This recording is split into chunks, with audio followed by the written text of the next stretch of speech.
First and foremost, would you like to introduce yourself and your football background?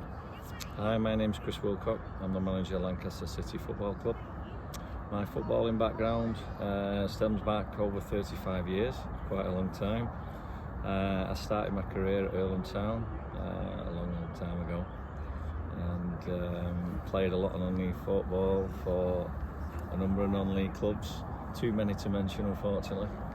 And then obviously when I was coming to the latter stages of my career, I started to do my coaching badges, and I'm currently a level 4 coach, and then looked to get into management for my sins, non-league, and obviously I've managed a number of clubs, Workington, Mosley, Staley Bridge, to name but a few. And in that time I've managed to, with Glossop North End in 2015, win the League and League Cup double. I was able to take them to Wembley in the FA Vase final. Unfortunately we lost on the day, but it was one of my great achievements throughout my managerial career.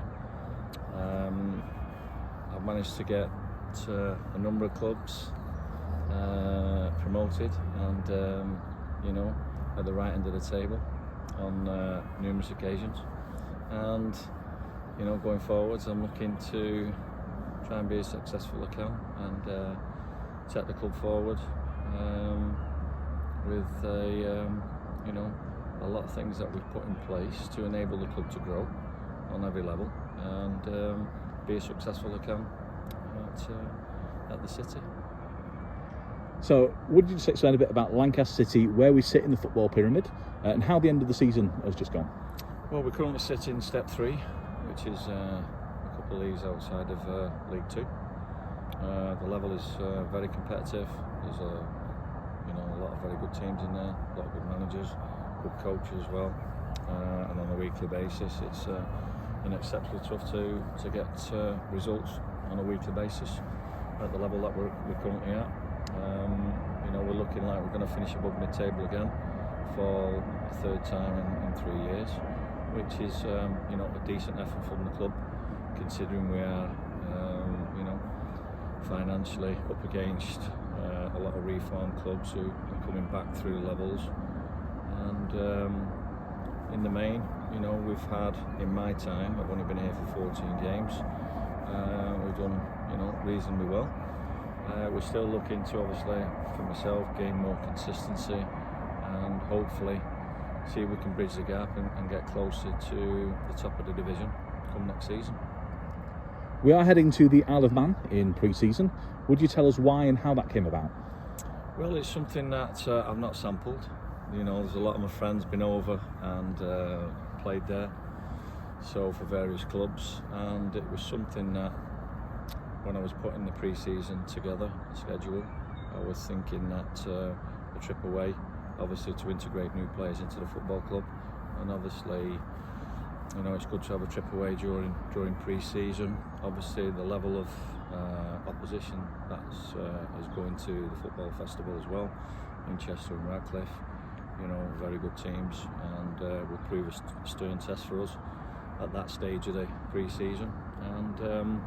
And once we started to communicate, myself and Lee at Isle of Man, we was planning to go the week before on the 13th, but the opportunity presented itself to go on the 20th and be involved in this football festival. So we're looking forward to it. It's the first time the Isle of Man have won this competition. So it's going to be a couple of days of getting away with the lads, getting to know them a bit more, some good quality football, and as we look to build up for the oncoming season. Now, I know you as a meticulous chap, you'll know all about the facilities over in the Isle of Man and the travel involved as well. Yeah, some nice travel, but once you're there, there's not a lot of walking to do once you arrive on the Isle of Man. But obviously I felt it was something we could explore, and the fact that it's coming off now, and obviously there's another couple of very good clubs going, and obviously this football festival that the Isle of Man want to try and get up and running, obviously the first of its kind, is from my point of view, I'm proud to be part of it and looking forward to the weekend and what it may bring. Just looking at the wider scale, what is your approach to friendlies in general? The tougher the better.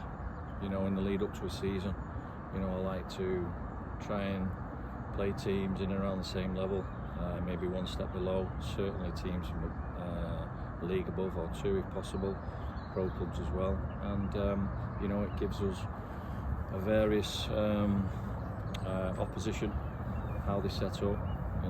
When you're playing obviously teams from the higher league, they're professional as well, even though they might be in the Conference North or the National League. That type of quality can only improve us as a team. It'll certainly improve our fitness levels. We might not have the ball for long periods if we don't take care of it, but in the main, it's good for us in the build up, and if we can do reasonably well, that will help our confidence as we go into next season. In terms of the off-season, obviously we mentioned that you joined the club during the current campaign. A lot of player turnover for you over the summer, a lot of new things to put in place. Just after your final thoughts of the upcoming off-season. Well, the plan isn't to have a big turnover. We've lost one or two through retirement, which is a shame. The plan is to try and keep the squad together, the majority of the squad, because I feel that we do have the ability and the quality within there to maintain what we've started, and from that point on we'd like to then add 3 or 4 new faces, have a little bit of depth in the squad, which we've not had.